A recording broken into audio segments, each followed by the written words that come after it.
अब रिकॉर्डिंग चालू।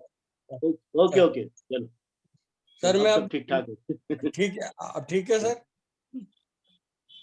शर्मा जी ठीक है, आप चालू कर सकते हैं ना, रिकॉर्डिंग चालू कर सकते हैं। ओके हाँ जी। Profile of Sri Rajan Sharma. Sri Rajan Sharma has been an IIT professional working for different MINCs in India and US. He is now settled in Pune. During his college days, he was introduced to J. Krishnamurti and also by his father. For Sri Sharma, listening to Krishnamurti and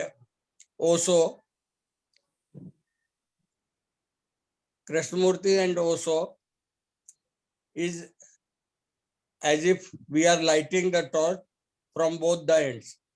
It created an insight when he was able to hear not only the word but also what was behind the word.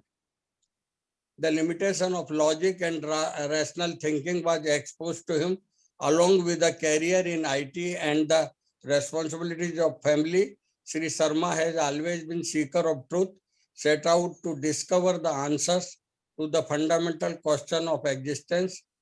New understanding comes up every today in his journey of self-knowledge.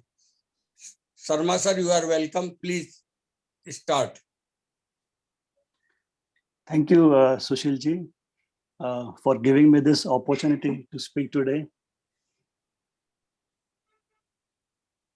Today's topic is 5 misconceptions about the self.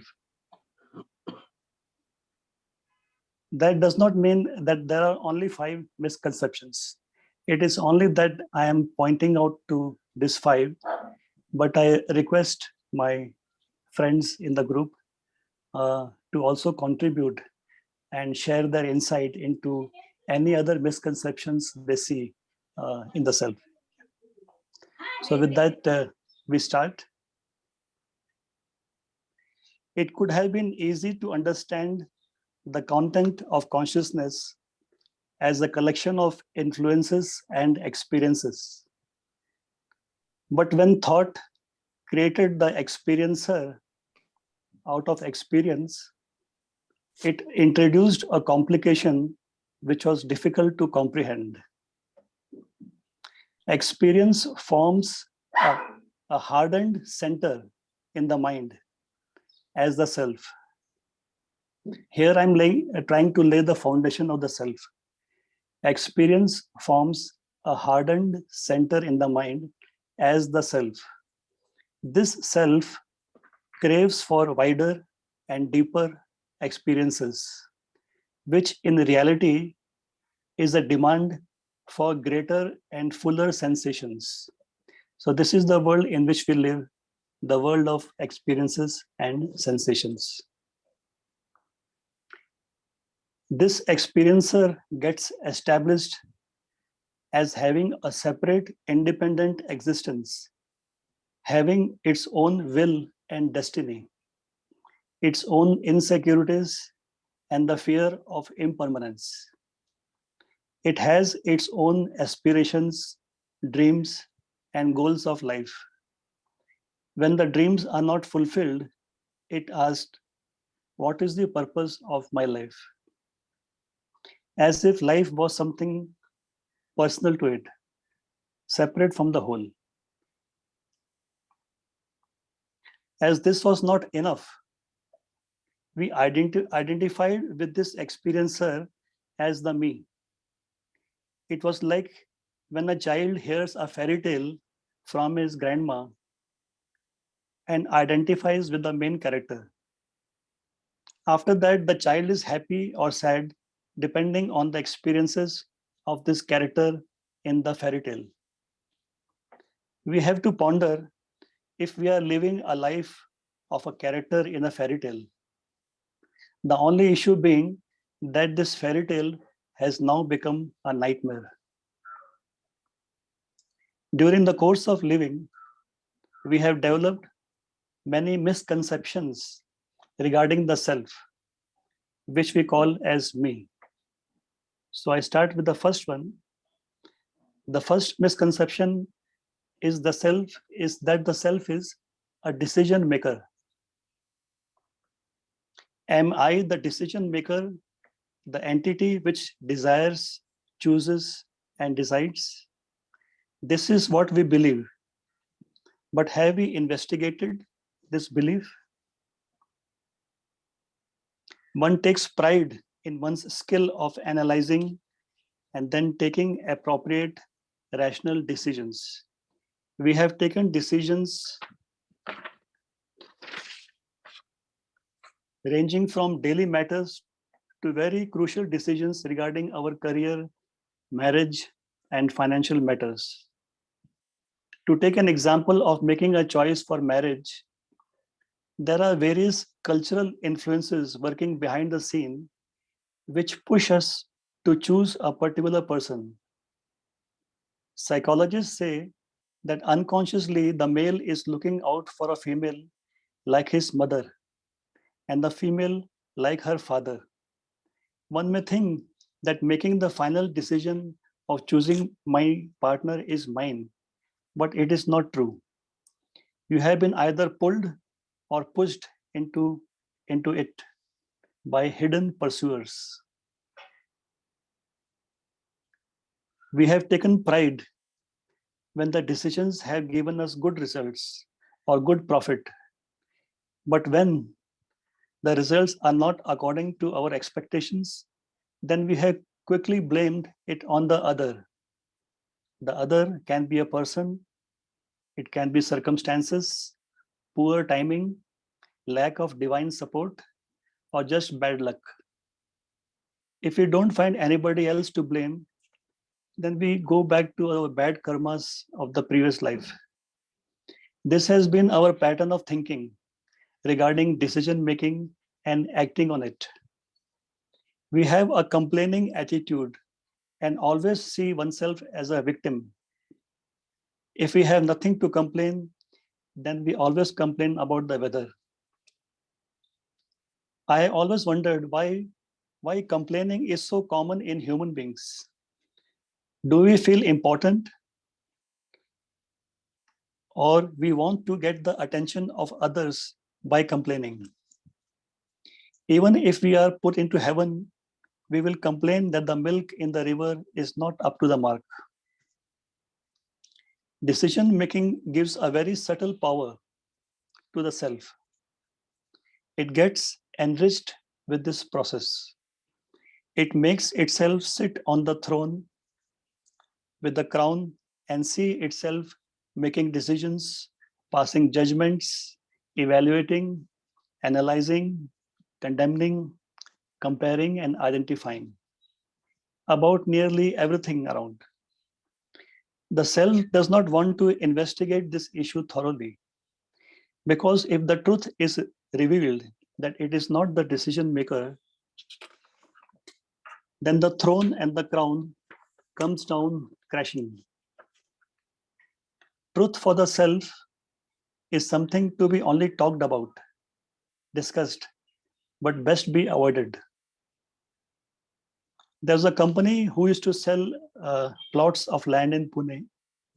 They used to insist that all the decision makers of a family should come together to see the plot.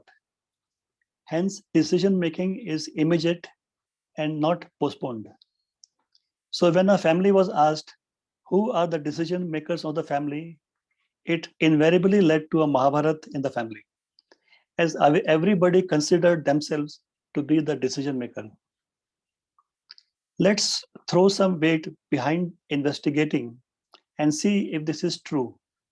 Is it true that I am the decision maker? When we investigate, we find that the process of desiring is mechanical or automatic. It is not that I am desiring, but desiring is happening, and the self is caught in the illusion that it is desiring. Hunger happens, breathing happens, desires happen, anger happens, but the self says, I am hungry, I am breathing, I am desiring, and I am angry. In the same way, whenever thought has to make a decision, it goes to the database of past experiences, knowledge, information, collection of influences and takes appropriate decisions. The self again says that I have taken the decision.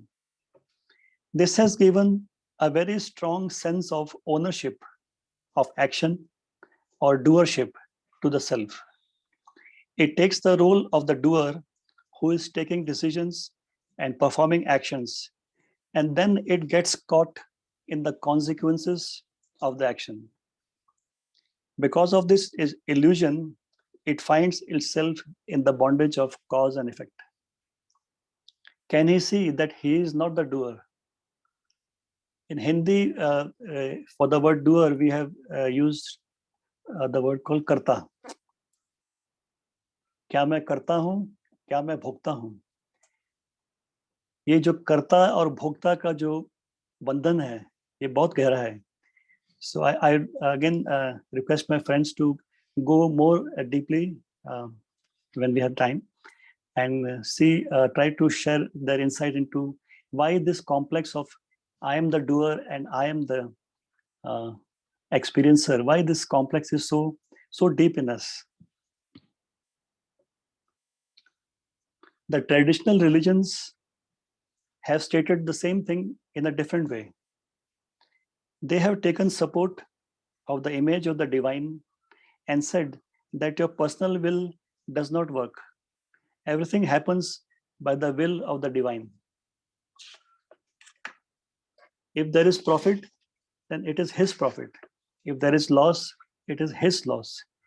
You get out of the picture. You are not the doer. The divine is the doer.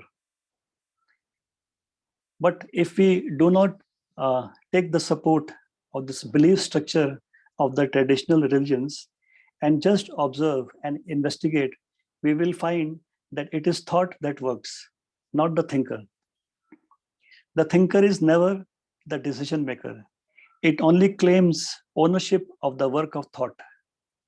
The thinker is just a center created by the reactions of thinking. So this habit of the thinker always taking ownership and saying that I have done this, this is mine, this has been a very constant reaction of the thinker or the experiencer. So we today investigate that is he the decision maker? Okay. The second misconception that we will discuss today is that the self is the source of thinking. Is self the source of thinking?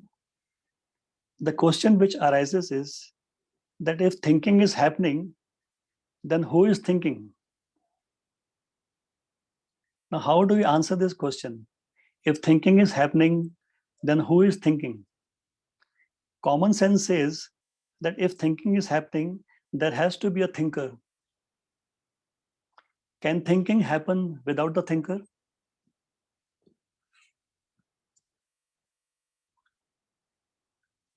If we investigate, then we will observe that the chattering mind going in all directions and sometimes in a particular direction.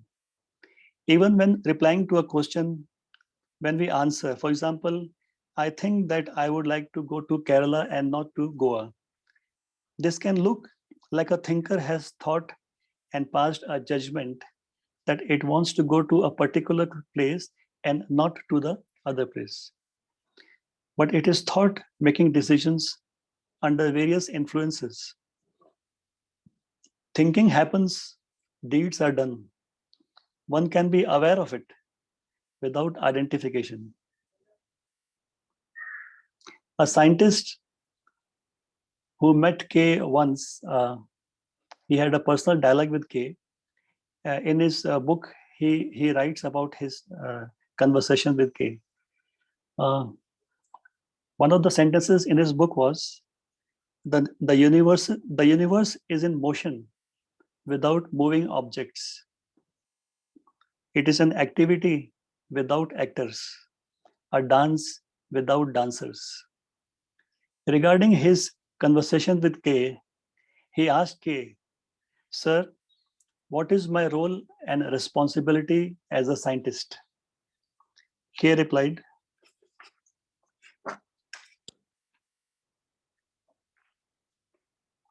Sir, before you are a scientist, you are a human being. First, let's talk about you as a human being, not as a scientist. And then the discussion went ahead. Now we come to the third misconception, and that is that the self is free to do. Am I free to do? Living in a free country with freedom of expression, freedom to travel, freedom to do anything according to one's desires, it creates an illusion that the self is free to do. We have been conditioned to believe that our destiny was already written by the Creator, and we are just puppets in His hands. This belief again goes against the notion of free self. These were different kinds of tools used by different schools of thought to relieve the burden of life from our shoulders. Is the self free to act, or it is in the bondage of its own conditioning? His conditioning can become the cause of his actions, and then he is in the bondage of predetermined effect. The cause becomes the effect, and then the effect again becomes the cause for further effects. The more he wants to end the bondage, the more he is caught into it. Hence, instead of getting caught in the action of freeing oneself, can I see where is the bondage? Its creation. In the very act of perception, it is freeing from the bondage. Many prisoners who serve long sentences lose the sense of bondage and freedom. They feel that they are free in the prison. They have freedom to choose from the work that has to be done in the prison. Either they can do kitchen work, the laundry work, gardening, repairing and construction work. They have free time to go to the library and choose whichever book they want. They are free to walk either on the front side or at the back of the garden of the prison. Have we also forgotten our prison of conditioning and feel that I am free to do? This is the question to ponder.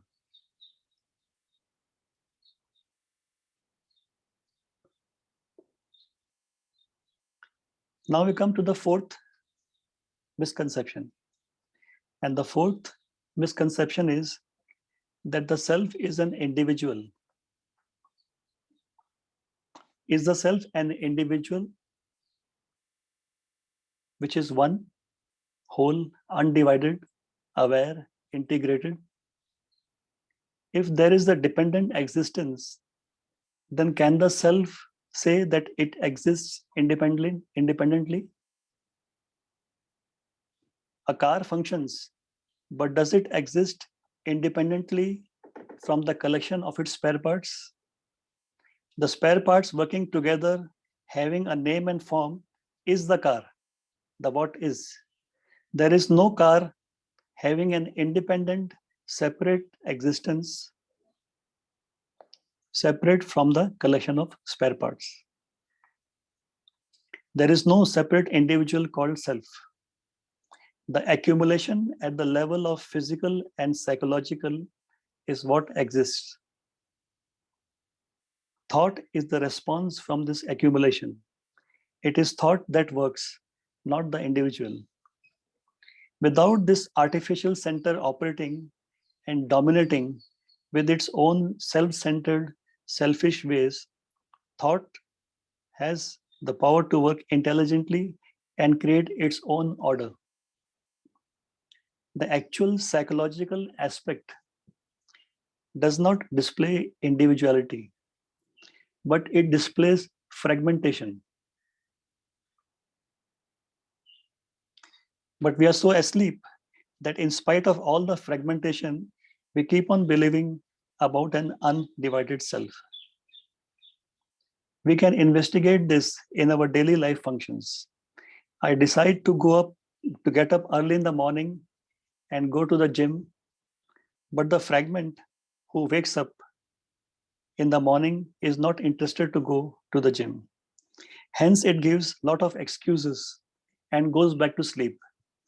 The third fragment wakes up later and regrets not having going to the gym. Fragmentation is seen as weak will, but it actually is fragmentation, not weak will.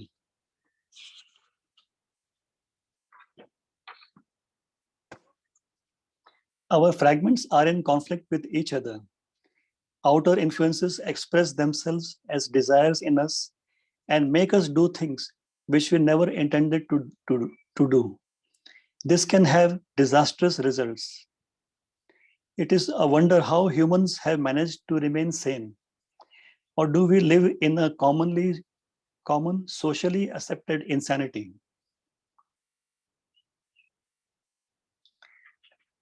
Now, before I come to the fifth misconception, one small thing which I would like to add, and that was the self or the doer has developed in itself mechanisms to protect itself, protect its existence, its individuality. So we'll just go through some of these protective mechanisms. The karta or the doer has created barriers to protect itself. These are called psychological buffers or shock absorbers. We have heard about the word buffer, which is used between two compartments of a train and shock absorbers in the wheels. These are used so that the passengers do not feel the jerks and the journey is comfortable. Have we also developed these kind of buffers and shock absorbers psychologically? Now, can we examine this buffer? Now, these buffers can be in the form of false narratives or justifications which we have for every reaction that comes up in our mind. For everything, I have already a justification ready. Okay. If anger has arisen, then the self has a perfect buffer or a justification ready for it. And the other has to be blamed. It is never a blame for myself. If I am late, then the blame is always on the rain or the traffic. So what we see is that for every conflict, for every reaction, every disorder that is happening inside and outside, I have created a justification for it. This kind of false narrative or justification has created a kind of a buffer in me. The impact of that conflict is never felt, and it doesn't make my life uncomfortable. My journey is smooth because of these buffers.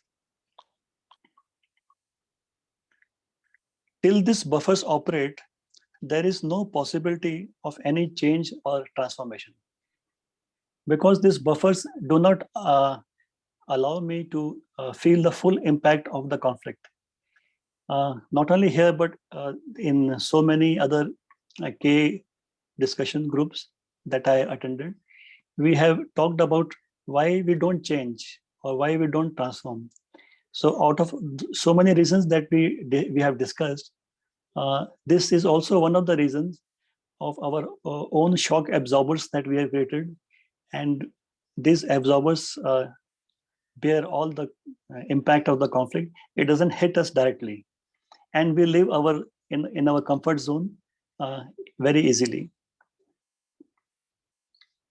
So we have a very justified, righteous reality, which we have created in our own mind, and we live very comfortably and see no reason for any change.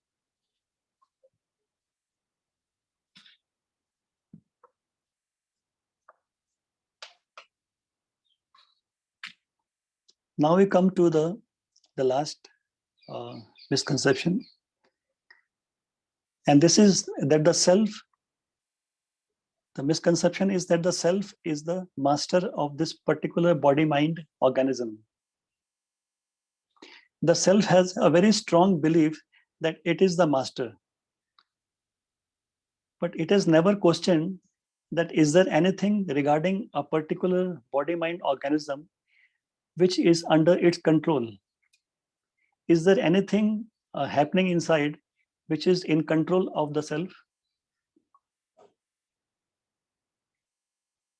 Even though nothing is in its control, it keeps on believing that I am the master and everything is under my control.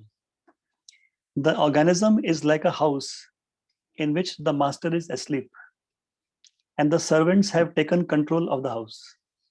Sometimes the driver or the watchman or the cook or the maid becomes the master and runs the house. It is not the awakening of the self which is required, as it is a false master.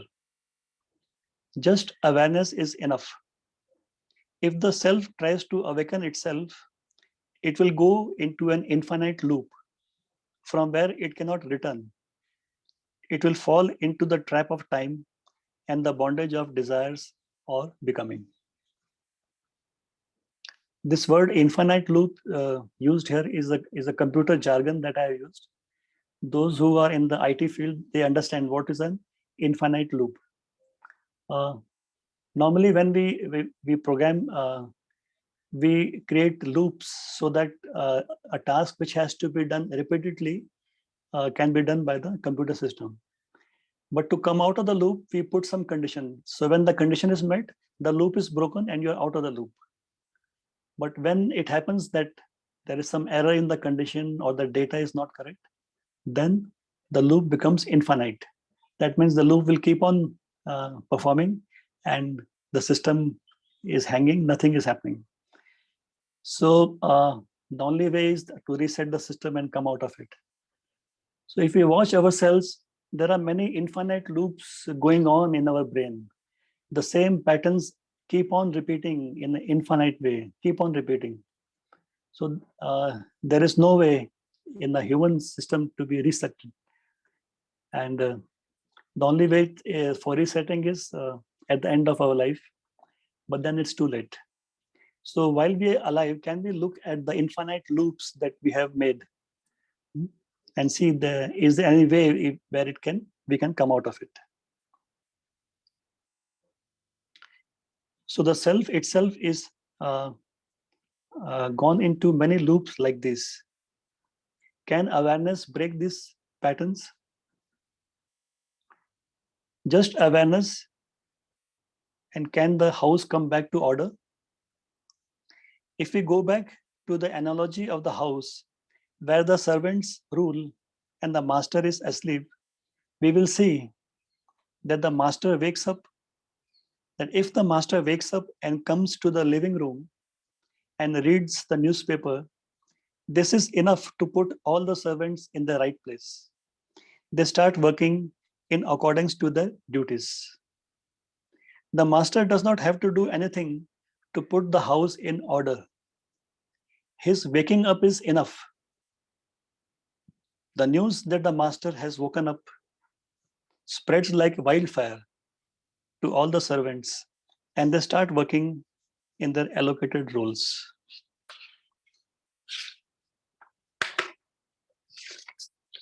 Evolution has kept the physical under its control. And so even if you don't know about how the organs work, the organs will keep on working and keep you healthy till we don't feed them and make a mess of it. Regarding the psyche, the mind is working and chattering on its own. It does not listen to the self, to this fictitious self. Hence, this urge to control is very strong in the self. When nothing is in its control, it wants to control. This conflict between the controller and the controlled starts, and the result is loss of energy. Can we see that this self is a false master The division of the controller and the controlled is artificial. Just awareness of the fact can put an end to this endless conflict. K has given the name of attention to this awareness as it is without the center called the self. With this, I would like to end this session today and summarize the 5 misconceptions so that my friends can take it further and also share their insights about it.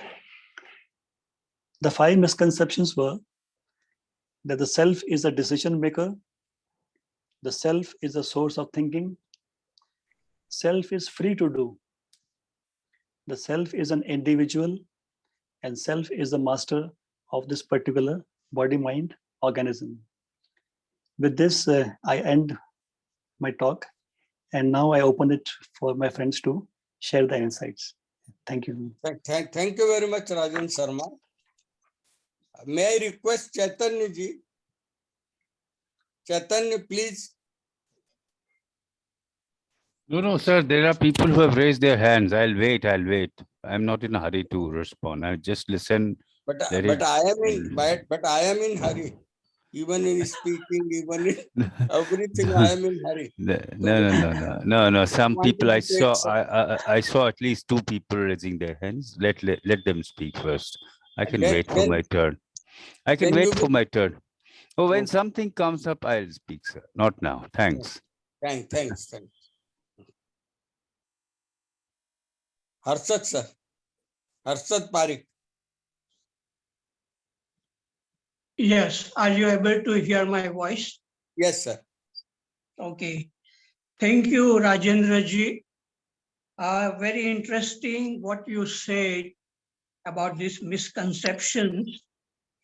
They are coming from self itself. So Yes. what we call mind, in my view, is made up of 2 things. Like in Upanishads, they say that there are 2 birds sitting on the branch of a tree. One bird is singing, chattering, and the other bird is watching silently. So this, the bird which is chattering is the self, and it is nothing but thinking.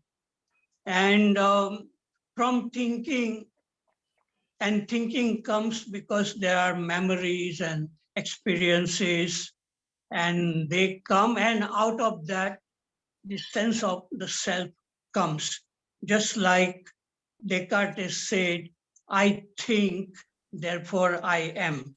So the feeling of being alive for most human beings is that they are thinking. But when there is no thinking, there is something else which generally people are so much occupied with thinking that that other bird is just sleeping, is not awake. So this self is like a spider. It weaves a web of thoughts and it gets caught into its own web. But the real spider, it doesn't get caught in its own web. So there is something within us. When it is awakened, that's something what Krishnaji would call choiceless awareness or intelligence. Then all this thing can be seen very clearly, how the self is coming into existence. And that seeing is the real, it solves all our problems. Only when this self, this awareness is not awakened, then this self creates problems like anger, fear, jealousy, and all that. Human beings are living in only thinking and the problems created by thinking. Only when this another dimension, which is not thinking, comes into existence, then one can see that we are doing nothing. Things are just happening. Like when I am sitting alone and not doing anything, some song comes by itself. Maybe I listened that song few days ago, but I did not try to create this song, but the song came and I just looked at it. So similarly, all our thoughts, we are not thinking, thinking is happening, but there is a possibility of seeing this clearly, the thinking happenings. And as long as this seeing non-verbal, that awareness is seeing, thinking can go on without creating any problem. But without this seeing clearly through awareness, thinking will create many disorder in our life. So this is what I have understood by looking at myself. After reading Krishnamurti, I was very curious and I found that yes, the thought creates the thinker and then the thinker tries to change thought. And so there is a duality between thinker and thought, and that is the source of all our psychological problems. And so when I really try to look at it, the beginning of a thought, my mind really stopped. And at that time, I felt that there is some other dimension when thinking stops. And it can be very frightening for most people for the thinking to come to a stop, because it is like a psychological death. And most people are afraid of that psychological death, but that is the real freedom. And so when this silence is very active and it is not felt as a fear, then there is a real freedom and we come out from the prison of thinking and all the problems which thinking is creating without this awareness. So yes, all these deceptions, misconceptions which you narrated, they are coming from maybe clarity. Then yes, it is true, all that.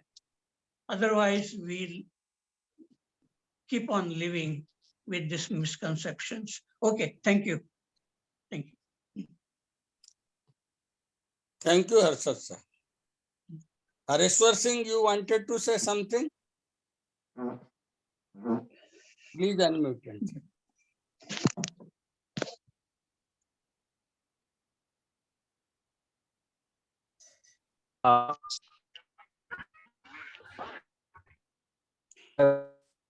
Can you? Voice is not clear. Voice is breaking. I have put my questions, sir, in the chat box. I have put I am on the train. I am on a train. I am on a train. So I have put the question in the chat box. Thank you. Sir, Sharma, you wanted to comment on this? He says they are illusions. It should be. You can read it in chat box. He has written it. Your talk can be restructured as 5 illusions.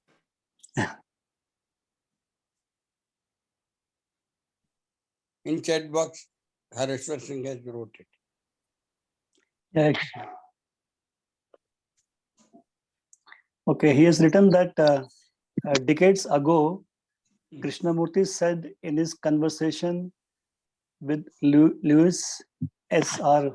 Weiss that self is fictitious, not actual, or not factual. Self is fictitious, not factual.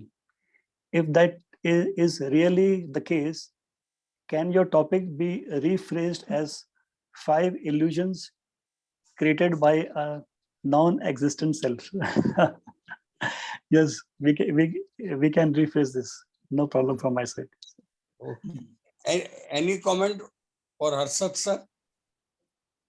No, it is right that these misconceptions can be seen only when there is no misconception.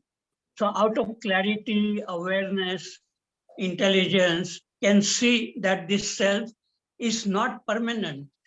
It is coming and going with thinking. And so when there is no self, there is that state of freedom.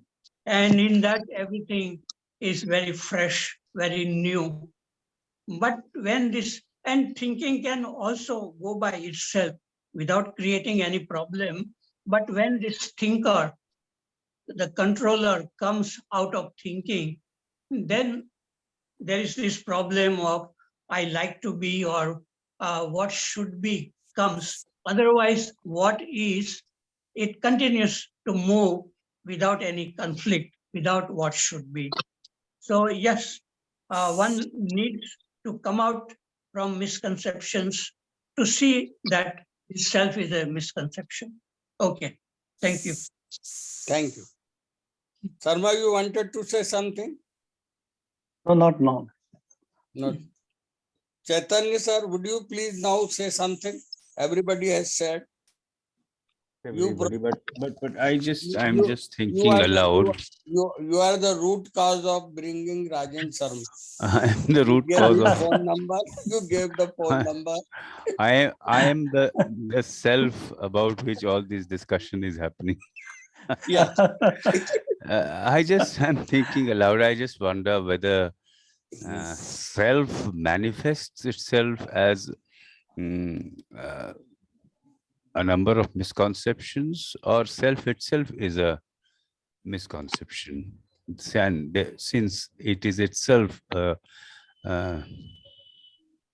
wrong notion which has taken root in the mind, and therefore whatever it creates is a wrong notion, is a misconception. That's one question that comes to my mind. Another question that just occurs to me after Harshad spoke was, he didn't say that there is a lower self and there's a higher self, but it's a very strong belief in the traditional religious structure that we have a self which is ignoble, which is base, not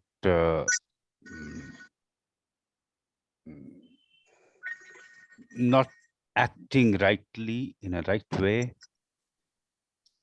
And it is our identification with that lower self that creates a lot of mess in life.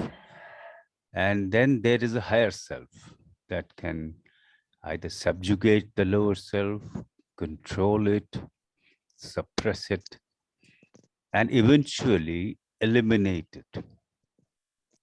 Now, I really wonder, and I think this question also has been raised by some philosophers and thinkers, including Krishnji, that whatever that this so-called higher self could just be a projection of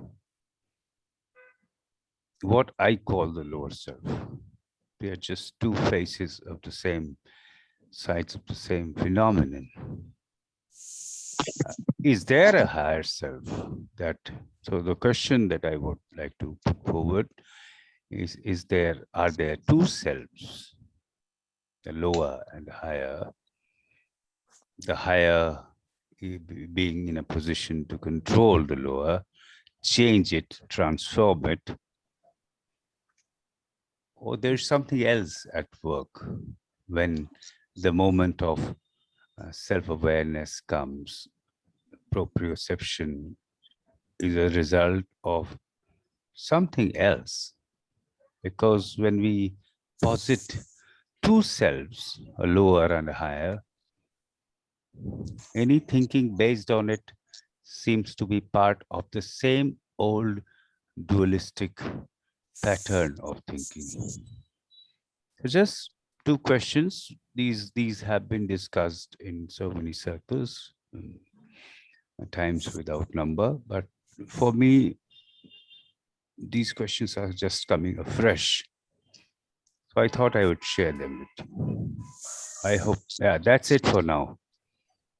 Thank you, Yeah. Chaitanya. Yep. Sharma sir, would you please like to answer them? I think Chaitanya ji himself has answered it, saying that it is higher and lower are again projections of the same thought. The thought projects the higher and sees it as the controller or that one that will vanquish the lower. So again, the games of the mind goes on. The complexities, it has this habit of not only creating, but adding to the complexity. So again, the working of thought as the higher and the lower, comparing, judging, that keeps on going. Yeah. Yeah, but sorry to interrupt. I know I didn't present it as a conclusion or as a belief. I was just wondering, because it's a very strong belief that there is a something what we call divine in us, and there is something which is like there's a demon within us, and there's a fight going on, and eventually one wins, the other loses. So I was just wondering whether it is so, or it's just another wrong notion that self has created. I didn't answer my question. I was just asking a question and throwing it open for all of us to explore and investigate. Yeah. Thanks. May I say something? Yes, sir. Yeah. Sushil ji, may I say something?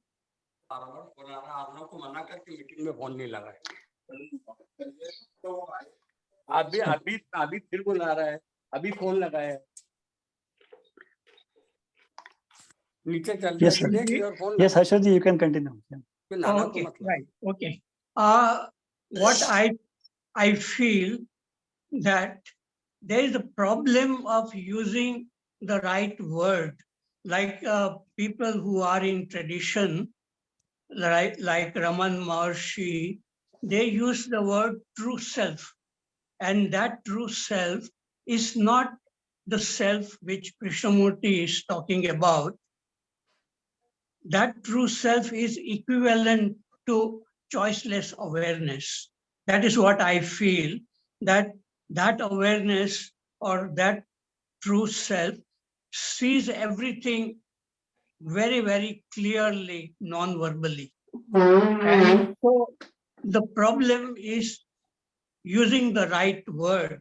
Krishnaji maybe misunderstands when traditional people use the word true self. But that true self is nothing but the clarity, a choiceless awareness, non-verbal looking, where mind is very silent and clear. Maybe they are calling it as true self. Okay, I finish. Yeah, because I just want to respond quickly. Why are we so fond, so enamored of the word self that we need it at any cost, regardless of whether, I mean, it may be true, it may be false. I mean, Krishnaji says it's nothing but a bundle of memories and needs to be discarded.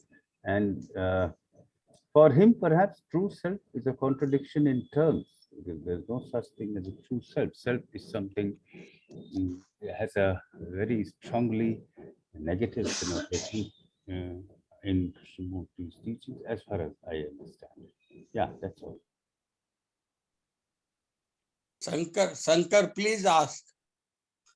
Shankar sir, please. Yeah. Thank you, Rajendra Sharma ji. As what's his name, Chaitanya ji. Chaitanya ji has rightly put, there are no two selves. Only for the sake of explanation, the masters or whoever, whatever name you give them, they divided it into like this big self, small self, true self, and all that, false self, and all that. But there's no two things like that. Two entities are not there. There's only one entity. There's no owner and there are no servants separately. We can understand like this. A person when he's awake and a person who is in sleep, same person. So when he is in sleep, you can say it is as servants. When he's awake, you can say it is as owner.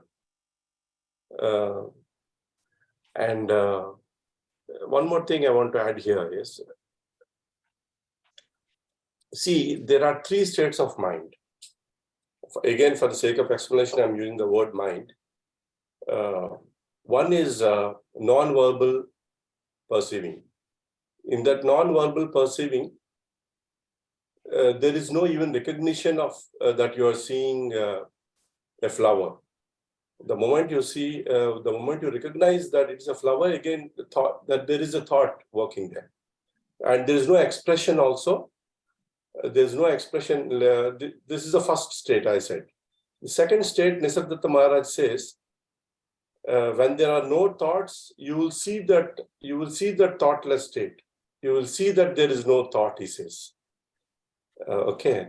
That is again one state lower to the first one I said. Because he's recognizing that there is no thought there. Okay. The third one is, we all know, operating with the thought, recognizing everything, and even watching the thoughts is also one of the states. So again, if you sum up all these things, there are no so many states again.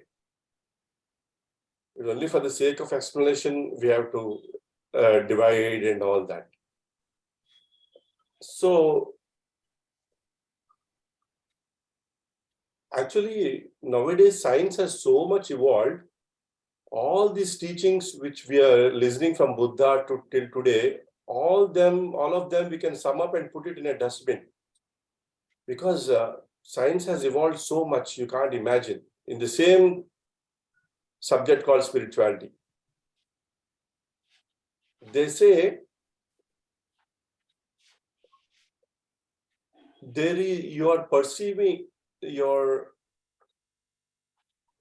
there are some waves. Waves are being perceived as the world.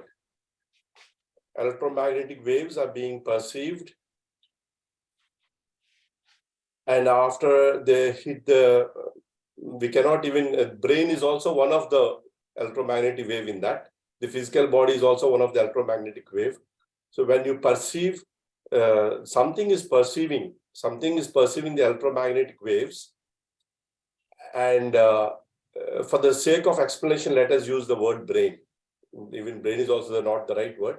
Let us say brain is perceiving electromagnetic waves, and after perceiving them inside the brain, it is decoding those brain waves as a word. It is seeing then the waves are being appeared as a physical world, appeared as sounds and all that.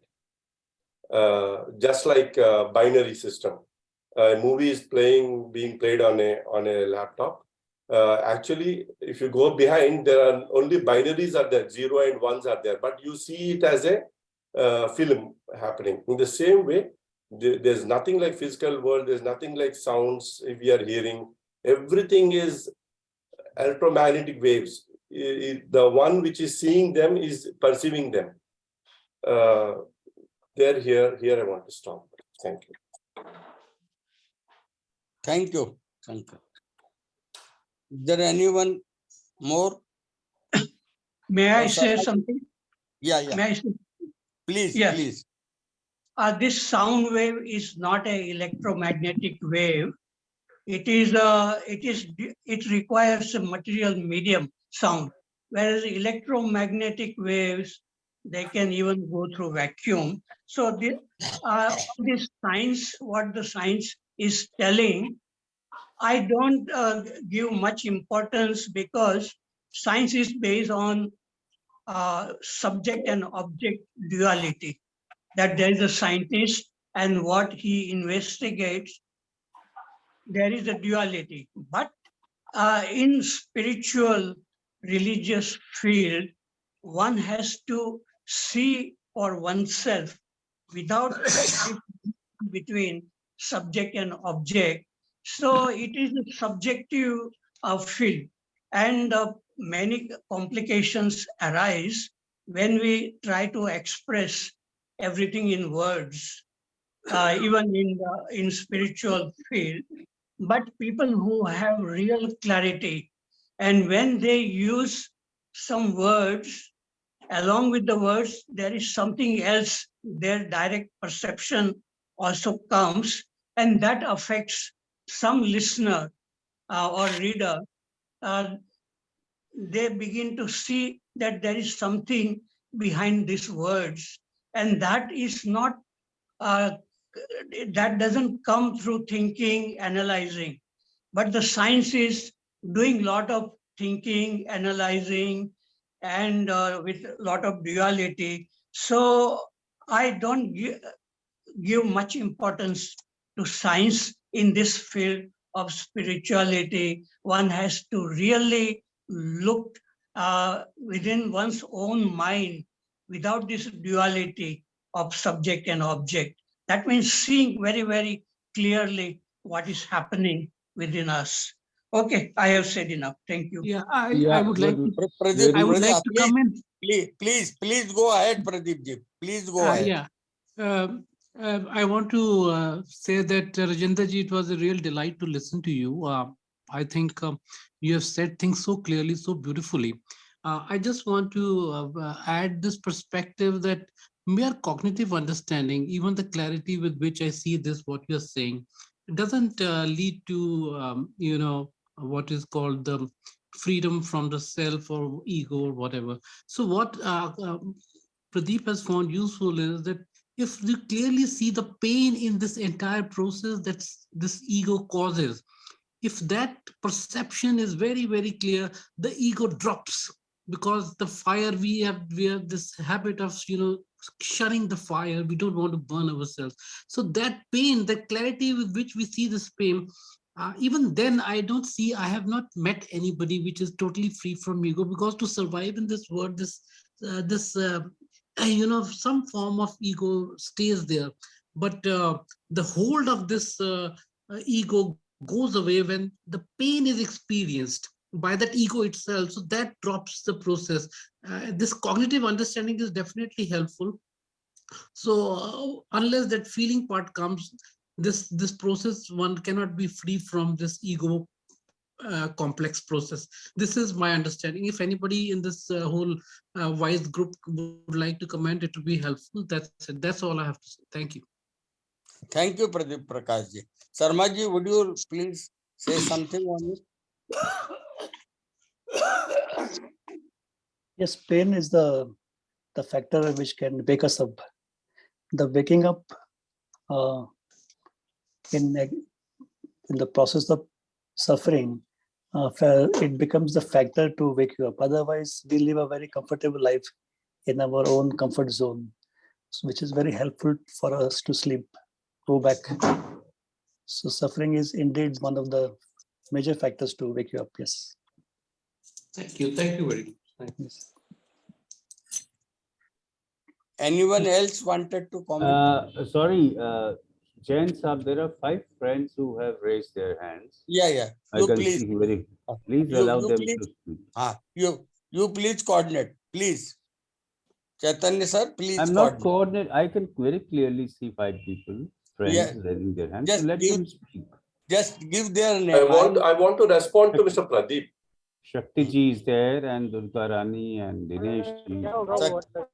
First Shakti ji. Can I respond to Mr. Pradeep, please? Yeah. Please go ahead.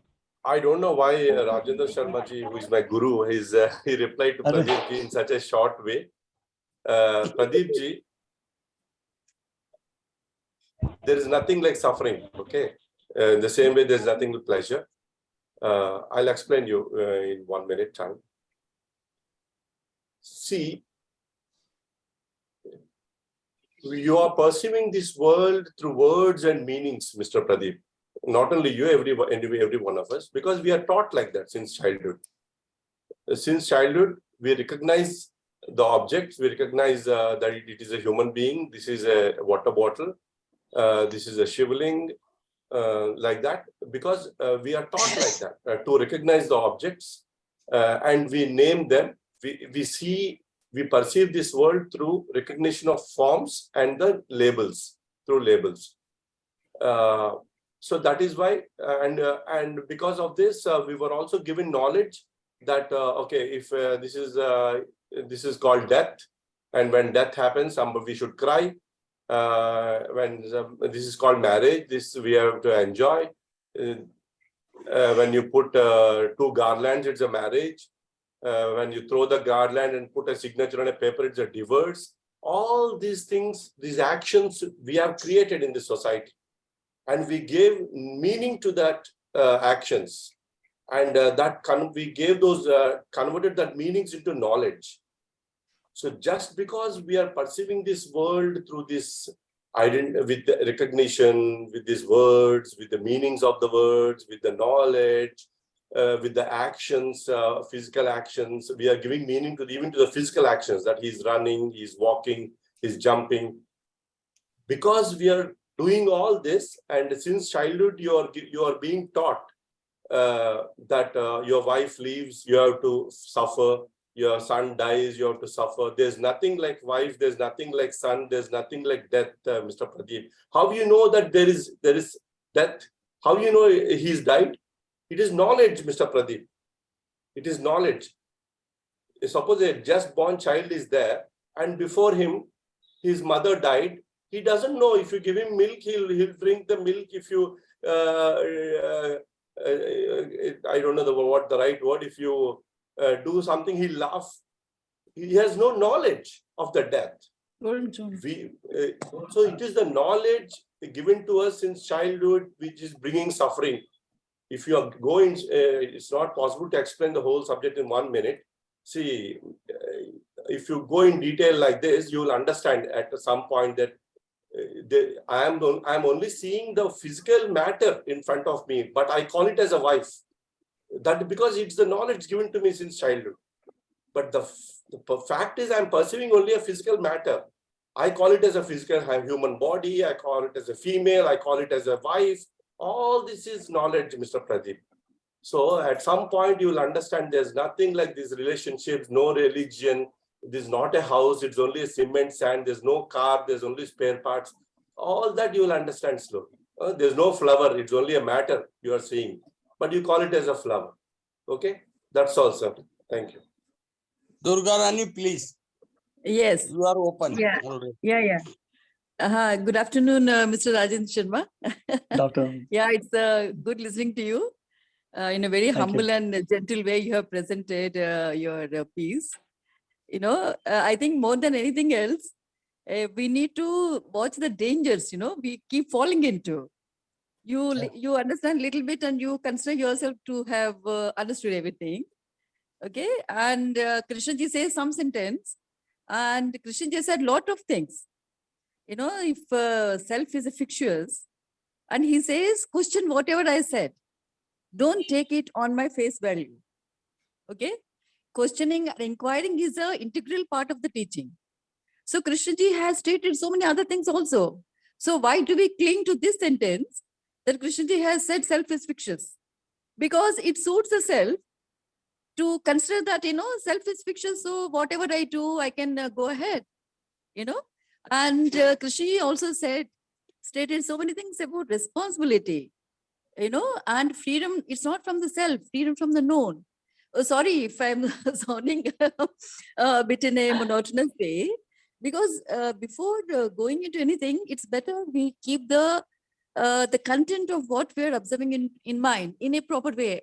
at least try, at least. Like questioning and inquiring. And he says, if you remain with the question, like previously somebody was saying about lower self and the higher self.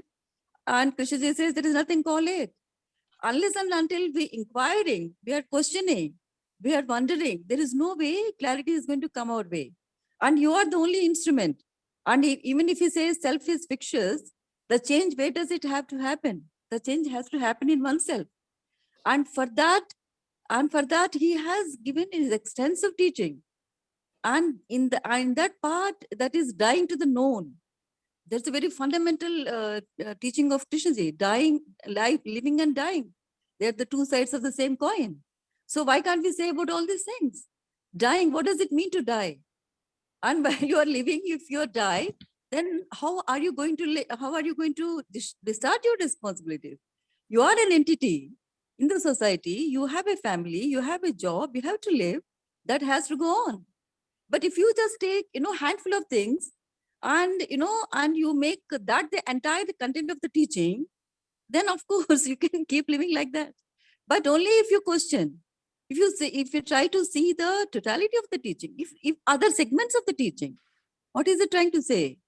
Unless and until we keep applying our mind, how can there be change? How can there be understanding? How can there be clarity? And the only instrument that is used, that's self. Definitely self. What all the points you have enumerated, they're wonderful points. He time and again he shows the mirror to us. See the self which you have, and there is no way there's going to be dissolution of the self. And there is only understanding of. He's not saying something about nihilism. He describes the beauty, the nature in such a beautiful ways. You can't take all that is rubbish. How can you say that? See the segments of the teaching, the nature, the earth, how we people, without understanding all these things, how we just come into our narrow corners, start destroying things. So see the other points of what he's saying also. The self, which its identity is the root cause of all the problems, all the wars that are created in this society. So many world wars, the Ukraine war is still going on. Who is responsible for that? It is the selves, the collective selves, the human consciousness. But how can I, as a small entity living in this society, how can I, he says one person's change or transformation can affect the society. Great. Because he just can't go there. He just can't say that I want to stop the war. It doesn't happen in such way. Isn't it so? So we shouldn't forget, if you are investigating Krishnaji's teaching, if you are following, if you're understanding, you're reading that, try to apply other segments of the teaching as well. And I feel, according to me, if there is any trap we fall into, the trap of our own selves, our own wishful thinking, wanting to become somebody, having a great voice, and your example of, the servant and the masters, that's a beautiful one. All these things, the identity, wanting to become the master, wanting to become a teacher, and so on and so forth. All these things keep, they are part of us, part of every human being. They are seen in everybody. So in understanding them, in putting them in place, and that's a constant process. No, it's not a one-time affair. So he says, maybe that's how you do. And he says, when you ask right questions, the heavens will open up to you. Remain with the question. Allow the question to work on you. So that is the ultimate thing, that my mind got stuck into. Those are the things that fundamentally that struck me when I was reading the teaching. And that's all I have to contribute. And it's nice listening to you. Thank you. Thank you. Shakti Kumar, please. And then Pravan. My voice is reaching, sir? Yeah, very well reaching. Yeah, thank you. This question of lower self and high self, this I would like to say a bit, because Chaitanya ji raised this question. This is the problem with the translators from Sanskrit to English, because you see, ahem, they translated with the lower case, and Atman, they translated with the capital X. And that's how it became higher and lower self. So this is the problem of translators. And as Harshad ji said, you see, I have read some of the Upanishads as an agnostic layman. I can only say that it seems, I can infer only that what the tradition is calling self, Krishnamurti is calling it awareness. So it's a question of idiom and syntax. Thank you, sir. Thank you very much. Saravanan, sir. Saravanan, please unmute and say.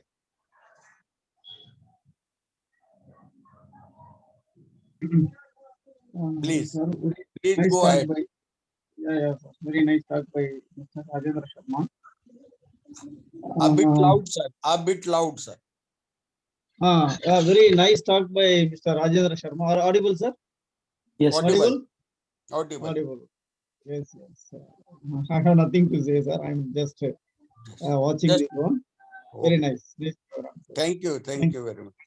Ravi Kosal has always raised the hand for everybody. Rajan Sharma, you wanted to say something? Can I ask something, sir? Yeah. Mr. Arun Partha. Please let Rajan Sharma finish it, and then Waghmare, you can go on. No problem. I just saw one more hand of Arun, Mr. Arun Partha. Arun Partha. So you wanted Arun Partha first and Dinesh Waghmare? No, anybody. Anyone? So Dinesh Waghmare first. Dinesh ji, please. Okay. Thank you. First of all, I thank you for giving me first chance. Good afternoon, Sharma ji.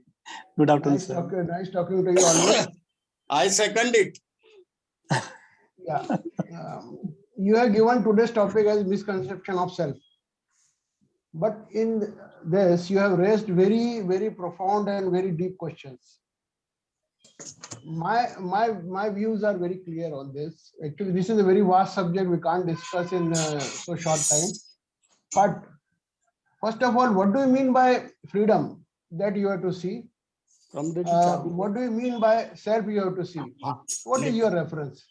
Are you want freedom from the self or freedom of the self? These two things are very different. Freedom of the self or freedom from the self. Basically, whatever your questions are, you have raised, those are indicating towards the freedom of the self. Whereas in spirituality, actually the question is freedom from the self. Anyway, we can, in short, we have to also see many things. There is always experience of existence when you open your eyes, right? With reference to the body enclosure, you say, I exist. When you see the other things like, say, tree, you say tree exists.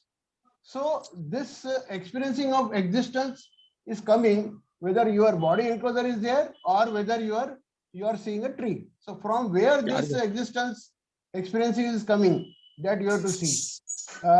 This actually, in short, energies are in motion, which are manifesting as various creations, right? Out of which, whatever you have discussed, mind activities are just a part, just a small affair. Right now, whatever you have said, whatever your queries are covering the things after the creation of the self, but the answers which are going beyond it in the basic illusions, which is created by the ignorance. So you have to go really beyond this, and then only you will get the answers. Right, Sharma ji? We have to see from where this body is created, from where this intellect is created, from where the feelings and this thing, who is giving them motion. So there are so deep questions. Who is doing all the your body mechanism? Who is running the body mechanisms? Who is doing the processes, various processes in your stomach? So, and people are saying that there is a higher self and lower self dilemma. But no, sir, lower self they have indicated as your whatever you have asked about the self and whatever your content of consciousness, that is your lower self. And whatever the things we are going beyond this, they have indicated as higher self in tradition. So you have to, okay, the translators have done it as a higher self and lower self, but one has to understand that there is something. You may call it as a timeless dimension or whatever it is, or higher self, or whatever name you want to give it. But that is going beyond this. So, and if you want freedom from the self, then you have to go beyond it. If you want freedom of the self, then you have to go for all these rules and regulations and cause and effect theory and all that. And then you have to work on it and how you can be free from it. You to some extent you can be free from it by your simply awareness and this thing, and you can point out whatever you can go for your self knowing and all that, and you can be free. You can go for the freedom of the self. But if you want freedom from the self, then the things are different, and which cannot be discussed in such a short time. Thank you very much. Thank you very much. But still you said it in a short time. Thank you. Thank you. Arunji, second one. Arunji. And then Harshad Parekh, sir. Arun first and then Harshad Parekh. Arun Partha, please unmute and say. Okay, yeah. Good afternoon, everyone. So actually, you mentioned a lot of misconceptions, but I see one of the most common, another misconception is we always tend to feel that the self is a kind of an enemy. We never know the actual utility of it. Basically, we feel in most of our discussions which I've had in our talks also, we feel that that is something which we have to go beyond it or after it and all that. But at the same time, if you look at it, it has got its own purpose, because if you see when we say transformation of oneself, even for that, self-knowledge is essential. That is what most of the teachers have mentioned. So if we take that as one of the cases, we also see that teachers might have mentioned a lot of things, but that itself, if we take it as a it is not a fact for us, then it becomes an illusion. We tend to, it becomes a kind of a conditioning. So what is your take on the thing is where we try to condemn ourselves itself, our thinking and our thought itself, where our self is positioned, and we don't know the real without the self there is no transformation. How can we really understand that? Thank you. Harshad Parekh, sir, please. Yes, I would say that this self, which is coming from thinking, can become an enemy when there is no clear seeing or awareness. So, lot of disorder which we see in human beings everywhere, fighting with each other, countries, family, it is because that awareness or intelligence is not awakened. When that intelligence or awareness is awakened, one can really see the beginning of a conflict, a beginning of anger. So that seeing, non-verbal seeing, is required to be really free from all the problems. And one thing about the questioning, because people are using this questioning everything, but what is the nature of this questioning? Is it putting more words and thinking with words, or this questioning is something which is apart from thinking and looking, non-verbal looking? So as long as we have not come to that kind of freedom which can see thinking clearly, no matter how much we question, we can have discussion, everything will remain at the verbal level. So our problem is mostly to be in the plane of thinking and feeling and trying to understand from that plane of thinking and feeling. But this intelligence is something else. And as long as it is not awakened, there will be problems created by self or ego or whatever we call it. Okay, I have finished. Thank you. Rajan sir, please now. 2 minutes are left. So would you please conclude it? Yeah, but before that, Vermaji has still to speak. Vermaji. He always remains last one. If I do it by raising hand or by not raising hand, by asking somebody, let him unread. Okay. Vermaji, speaker wanted you. Recommended. Recommended by speaker, seconded by me. I also second it, sir. Verma ji has to speak something. Rajendra ji, you are able to listen to me. Thank you very much for this recommendation. You know, after listening to Sharma ji, I suddenly became lighter, if not enlightened. I became lighter because the message is nobody is responsible for anything. Things are just moving on. You know, responsibility, although Durga ji and Arun Partha, they have covered very important points related to the importance of self anyway. But then this responsibility, JK has emphasized greatly on this, that you are totally responsible, each one of you, for yourself and for others. So this responsibility cannot be taken off. And responsibility, once you think that you are responsible, attention naturally comes to you. You see, attentiveness, attention naturally comes to you. Individual may be a fragment, as you have explained, number of people have explained, but that the fragment has a potential to become the whole. You see? So these are some of the points that self is not illusion that way.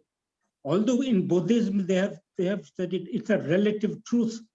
So one has to be very careful in negating something just because negation is the best way to posit and that positivity and all that. So we take extremes, but self continues to be important.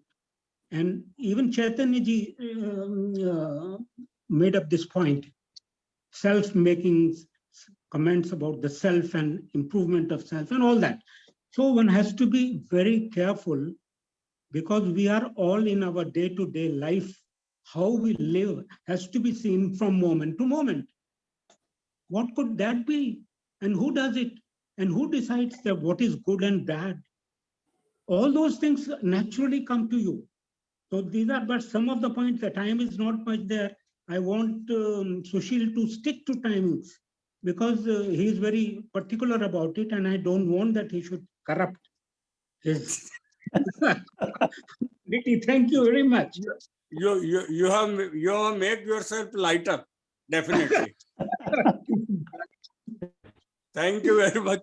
Thank you, Rajan. And we will call you again. Sharma ji and all participants. Thank you. From Waghmare's end, it is must. He is doing something. Thank you. Thank you. Thank you. It is the end from Waghmare's end. That is important. Vermaji, please take a note of it. If end comes from Waghmare, it is really end. Right. But we want Rajan Sharma again. Okay. Thank you. Thank you. Please close. Thank you. And Modak sir, both are available to me. Anyone can close it now. Thank you so much. Thank you. Thank you. We enjoyed it. Thank you. Yeah.